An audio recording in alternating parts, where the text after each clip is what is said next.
শেষ পর্যন্ত। আর হ্যাঁ, সেই সঙ্গে ভিডিওটিতে একটি ছোট্ট লাইক অবশ্যই করবেন।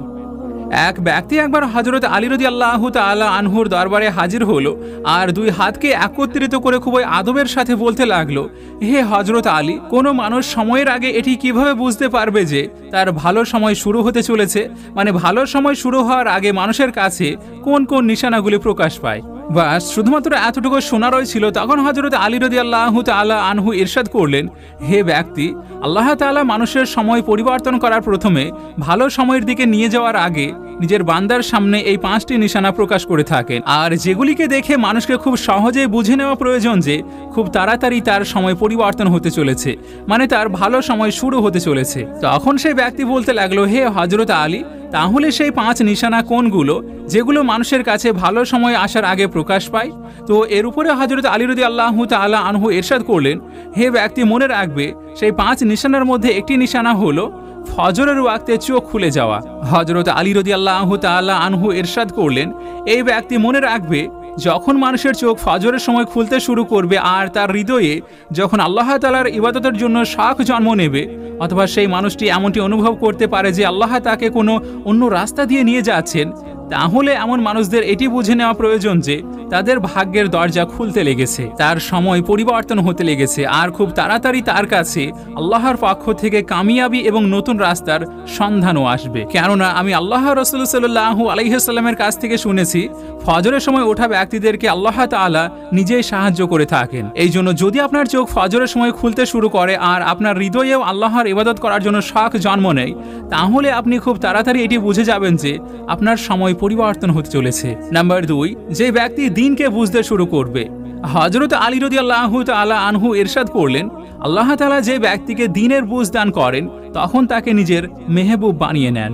এই ব্যক্তি মনে রাখবে, আমি আল্লাহ রাসূল সাল্লাল্লাহু আলাইহি ওয়াসাল্লামের কাছ থেকে শুনেছি, আল্লাহ তাআলা এই দুনিয়া তো সবাইকে দিয়ে থাকেন, কিন্তু দিনের জ্ঞান শুধুমাত্র তাকেই দিয়ে থাকেন যে পরবর্তীতে আল্লাহর মেহবুবে পরিণত হয়। তারপর এমন ব্যক্তিদের হৃদয়ে ইবাদত করার মুহাব্বত, কুরআন পাকের তেলাওয়াত করার মুহাব্বত, আল্লাহর জিকিরের মুহাব্বত, দরুদে পাককে পাঠ করার শখ এবং তার জন্য মন বিচলিত হয়ে ওঠা।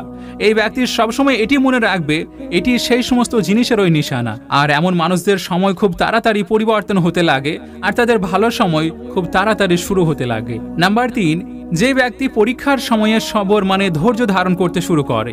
হযরত আলী রাদিয়াল্লাহু তাআলা আনহু ইরশাদ করলেন, আল্লাহ তাআলা যাকে নিজের মেহবুব বান্দাতে পরিণত করেন তাহলে তাকে কিছুটা পরীক্ষার মধ্যে ফেলে দেন। কেননা আমি আল্লাহ রাসূল সাল্লাল্লাহু আলাইহি ওয়াসাল্লামের কাছ থেকে শুনেছি, আল্লাহ তাআলা যখন কোনো মানুষকে নিজের প্রিয়দের মধ্যে শামিল করে নেন তো তখন তার কিছুটা পরীক্ষাও করে নেন।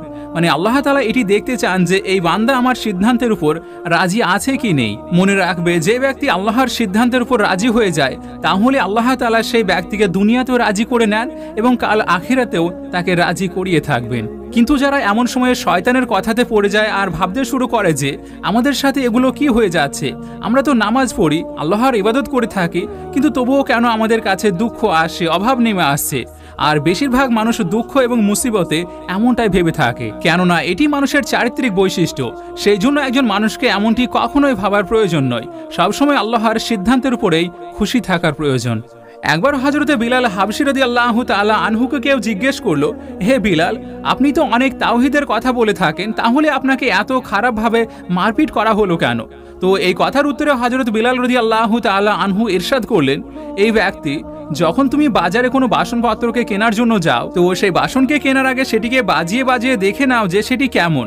তো ঠিক এমনইভাবে আল্লাহ রাব্বুল আলামিন আমাকেও পরীক্ষায় ফেলেছিলেন আর আমি আল্লাহর সেই পরীক্ষাতে খাড়া হয়ে দাঁড়িয়ে থাকার চেষ্টা করেছিলাম, আর যেই জন্য আল্লাহ তাআলা আজ আমাকে এমন সম্মান দান করেছেন।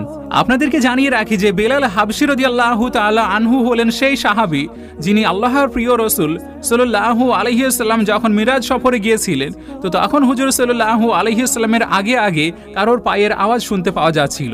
এমন শব্দকে শুনতে পাওয়ার পর হুজুর সাল্লাল্লাহু আলাইহি ওয়াসাল্লাম জিবরিল আমিনকে জিজ্ঞেস করলেন, হে জিবরিল, এই ব্যক্তি কে? তখন জিবরিল আলাইহিস সালাম উত্তর করলেন, ইয়া রাসূলুল্লাহ, এ হলো হযরত বিলাল হাবশী। তারপর যখন আল্লাহর মেহবুব মিরাজ থেকে পুনরায় ফিরে আসলেন তখন হযরত বিলাল রাদিয়াল্লাহু তাআলা আনহুকে জিজ্ঞেস করলেন, হে বিলাল, তুমি এমন কোন আমল করে থাকো?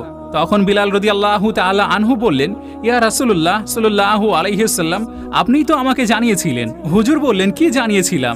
তখন হযরত বিলাল বলতে লাগলেন, ইয়া রাসূলুল্লাহ, আপনি আমাকে জানিয়েছিলেন সবসময় অজুতে থাকবে, এই জন্যই আমি প্রত্যেক সময়ে অজু অবস্থায় থাকার চেষ্টা করি।